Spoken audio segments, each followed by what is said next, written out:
Hello শিক্ষার্থীরা, আজকে আমরা সমাধান করব পদার্থবিজ্ঞান প্রথম পত্রের যশোরপুর 2024 সালে ভেক্টর অধ্যায় থেকে যে প্রশ্নটি এসেছিল সেই প্রশ্নটি সমাধানে আমরা চেষ্টা করব। প্রশ্নে উদ্দীপকে যেটি বলা আছে F1 এবং F2 দুইটি ভেক্টর। F2 ভেক্টর যথাক্রমে x অক্ষের ধনাত্মক দিকের সাথে 30 ডিগ্রি কোণ উৎপন্ন করেছে এবং F1 ভেক্টর x অক্ষের ঋণাত্মক দিকের সাথে 30 ডিগ্রি কোণ উৎপন্ন করে। গ নাম্বার প্রশ্নে বলেছে F1 এর ভেক্টর রূপ নির্ণয় করতে হবে। এখন যেহেতু আমাদেরকে বলেছে যে F1 এর ভেক্টর রূপ নির্ণয় করতে হবে, এর মানে এই যে আমরা ভেক্টর রূপটি নির্ণয় করব এটি আমাদেরকে উপাংশ বিভাজনের মাধ্যমে সমাধান করতে হবে। এখন আমি এই সমাধানটি দুইটি নিয়মে দেখিয়ে দিব, যার কাছে যেটি সহজ মনে হবে সে সেই নিয়মটি ফলো করতে পারে। আমি এই F1 এর যে দুইটি উপাংশ বিভাজন করব, আমি যদি একটু দেখাই আসলে আমি কীভাবে চিন্তা করব। আমি একটা বিষয় চিন্তা করতে পারি যে এই F1 x অক্ষের ঋণাত্মক দিকের সাথে 30 ডিগ্রি কোণ উৎপন্ন করে। আমি যদি এই 30 ডিগ্রি কোণ ধরে বিভাজন করতে চাই তাহলে কিন্তু যেহেতু আমি x অক্ষের ঋণাত্মক দিকের সাথে চিন্তা করছি, তাহলে এই বরাবর কিন্তু আমাদেরকে মাইনাস আই চিন্তা করতে হবে, আর যদি আমি বিষয়টা এরকম চিন্তা করি যে আমি F1 ধনাত্মক x অক্ষের সাথে কত ডিগ্রি কোণ উৎপন্ন করেছে, দেখো F1 কিন্তু ধনাত্মক x অক্ষের সাথে কিন্তু 150 ডিগ্রি কোণ উৎপন্ন করে।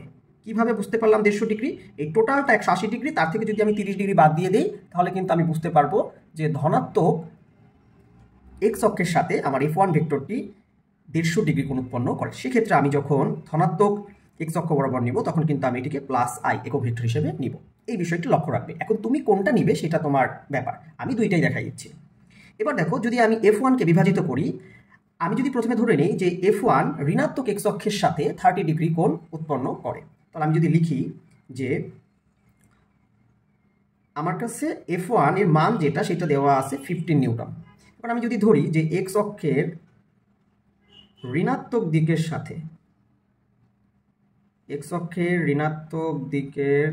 সাথে 30 ডিগ্রি কোণ উৎপন্ন করে, তাহলে এখন যদি বিভাজন করি তাহলে আমি লিখতে পারি F1, যেহেতু আমরা F1 এর ভেক্টর রূপ লিখতে চাচ্ছি, তাহলে F1 ভেক্টরকে যখন বিভাজিত করব, আমরা দেখো যারা ভেক্টর অধ্যায়টি পড়েছে তোমরা জানো যে তুমি যে ভেক্টরকে বিভাজিত করবে সেই ভেক্টরটি যে অক্ষের সাথে কোণ উৎপন্ন করবে সেই বরাবর হবে কজ উপাংশ আর বাকিটি হবে সাইন উপাংশ। এবার যেহেতু আমরা F1কে বিভাজিত করতে চাচ্ছি এবং F1 এই x অক্ষের ঋণাত্মক দিকের সাথে 30 ডিগ্রি কোণ উৎপন্ন করেছে, তাহলে এই বরাবর হবে F1 এর কজ উপাংশ আর এই বরাবর হবে F1 এর সাইন উপাংশ। তাহলে আমরা F1 ভেক্টর ইকুয়াল লিখতে পারি F1 cos 30 ডিগ্রি, যেহেতু x বরাবর তাহলে আমরা কি লিখব? i। এখন একটা কথা আছে, আমি বলেছি যে যেহেতু এটা x অক্ষের ঋণাত্মক দিকের সাথে নিচ্ছি তাহলে এখানে একটা কি দিতে হবে? মাইনাস দিতে হবে, প্লাস F1 সাইন 30 ডিগ্রি, যেহেতু এটা পজিটিভ y সেহেতু এটা শুধু যে একক ভেক্টর দিলেই হচ্ছে। এবার মাইনাস F1 মানে হচ্ছে 15 cos 30 degree i plus 15 sine 30 degree J. আমি একটু স্লো করছি কারণ যারা প্রথম বর্ষে আছো, কিছুদিন আগে কলেজে ভর্তি হয়েছে, যাদের জন্য একটু বুঝতে সুবিধা হবে। এবার যদি আমরা ক্যালকুলেশন করি 15 ইন্টু cos 30, তাহলে ক্যালকুলেশন করলে আসে 12.99, মানে এটাকে আমরা 13 লিখতে পারি। তাহলে আমরা লিখতে পারি মাইনাস 13i প্লাস এটা হচ্ছে সাইন 30 ডিগ্রি মানে হচ্ছে হাফ, তাহলে 15 করলে 7.5 7.5 জে। তাহলে এই যে F1কে আমরা ভেক্টরের রূপ দিলাম, এটা আসলো মাইনাস 39 প্লাস 7.5 জে। এবার যদি আমি চিন্তা করতাম যে F1কে আমি বিভাজন করব কিন্তু সেটা ধনাত্মক x অক্ষের সাথে করব, তাহলে দেখো তো আমি লিখতে পারতাম কি F1 ইকুয়াল, যেহেতু আমি ধনাত্মক x অক্ষের সাথে চিন্তা করছি তাহলে ধনাত্মক x অক্ষের সাথে উৎপন্ন করেছে 150 ডিগ্রি অ্যাঙ্গেল, তাহলে আমি লিখতে পারতাম F1 cos 150 ডিগ্রি, যেহেতু ধনাত্মক x অক্ষ তাহলে কত i, plus F1 sine 150 degree J, এটা আমরা লিখতে পারতাম। তাহলে এই বাড়িখানে যদি আমি মান বসাই 15 cos 150 degree i plus 15 sine 150 degree J, এইটা যদি ক্যালকুলেশন করো তাহলে আসবে মাইনাস 13i প্লাস 7.5 জে। এইটি হচ্ছে কি তোমার F1 এর ভেক্টর। এখন তুমি চিন্তা করে দেখো যে তুমি F1কে এক্স অক্ষের ধনাত্মক দিকের সাথে করবে বিভাজন, নাকি F1কে এক্স অক্ষের ঋণাত্মক দিকের সাথে করবে, এটা তোমার ব্যাপার। তবে যেটা ভালো লাগে সেটাই করতে পারো, দুইভাবে করলেই সঠিক। যদি বুঝো তাহলে যে কোনোভাবে করা যেতে পারে। এবার আমাদেরকে ঘ নম্বর প্রশ্নে বলেছে উদ্দীপকে F1 এবং F2 ভেক্টরকে যোগ এবং F1 এবং F2 ভেক্টরের বিয়োগ করলে তারা পরস্পর লম্ব হবে কিনা এটা আমাদেরকে যাচাই করতে হবে। তাহলে আমরা যেহেতু ইতিমধ্যে F1 ভেক্টরকে বিভাজিত করেছি, এখন আমাদের কাজ F2 ভেক্টরকে বিভাজিত করা। তাহলে F2 ভেক্টরকে যদি বিভাজিত করি, যেহেতু এটি ধনাত্মক এক্স অক্ষের সাথে আছে, তাহলে আমাদের খুব বেশি আর সমস্যা হবে না। তাহলে F2 আমরা লিখতে পারি F2 sin 30 degree I plus এটা কজ হবে, plus F2 sin 30 degree J। এবার F2 এর মান যদি আমরা বসাই 10 cos 30 degree I plus 10 sin 30 degree J। এইবার যদি আমরা ক্যালকুলেশন করি তাহলে দেখো কত আসে, cos 30 × 10, তাহলে আমরা পাবো হচ্ছে 5√3। তাহলে আমরা লিখতে পারি 5√3I প্লাস এটা হচ্ছে 5J। তোমরা একটু ভিডিওটা ধৈর্য সহকারে দেখবে, একটু স্লো করছি যাতে যারা শুরু করেছো নতুন ভেক্টর তারা যাতে বুঝতে পারো আর কি। এবার আমি পাশে যে F1 ভেক্টরটি পেয়েছি সেই F1 ভেক্টরটিও লিখে দেই -13I প্লাস 7.5J। এইবার এই দুইটি ভেক্টরকে আমরা বিয়োগ করব এবং দুইটি ভেক্টরকে যোগ করব। আমরা যেহেতু ভেক্টরের যোগ এবং বিয়োগ জানি, তাহলে F1 প্লাস F2। এবার আমি একটু এখানে লাইন গ্যাপ দেওয়ার চেষ্টা করি। যদি দুটি যোগ করি তাহলে দেখো বিষয়টি কি দাঁড়াচ্ছে। আমি আগে F2 এর মান বসিয়ে ফেলেছিলাম, কিন্তু যেহেতু লিখেছি F1 প্লাস F2, তাহলে F1 এর মানটা আগে বসাবো -13I plus 7.5J plus 5√3I plus 5J।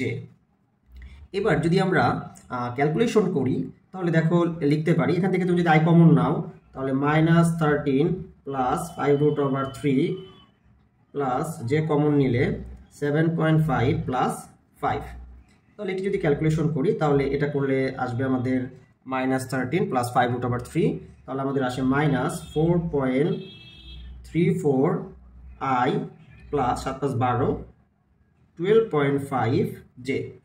যেহেতু আমরা যোগ করেছি, এবার আমরা F1 মাইনাস F2 যদি করি তাহলে -13I plus 7.5J minus 5√3I minus 5J। এবার যদি আমরা এটাকেও ক্যালকুলেশন করি তাহলে আমাদেরকে দাঁড়াবে -13 মাইনাস 5√3, তাহলে 21.66I প্লাস 2.5J। এইবার আমাদের লম্ব হবে কিনা এইটা যেহেতু আমাদের যাচাই করতে বলেছে, আমরা জানি যে দুটি ভেক্টরের ডট গুণন যদি 0 হয় তাহলে ভেক্টর দুটি কিন্তু পরস্পর লম্ব। তাহলে আমাদের এবার কাজ হচ্ছে এই F1 প্লাস F2 এবং F1 মাইনাস F2 এই দুইটা ভেক্টরকে আমরা কি করব, ডট গুণন করব। ডট গুণন করার পরে দেখব যে 0 হয় কিনা। তাহলে চলো দেখি। তাহলে F1 plus F2 dot F1 minus F2, তাহলে -4.34I plus 12.5J dot minus 21.66I plus 2.5J।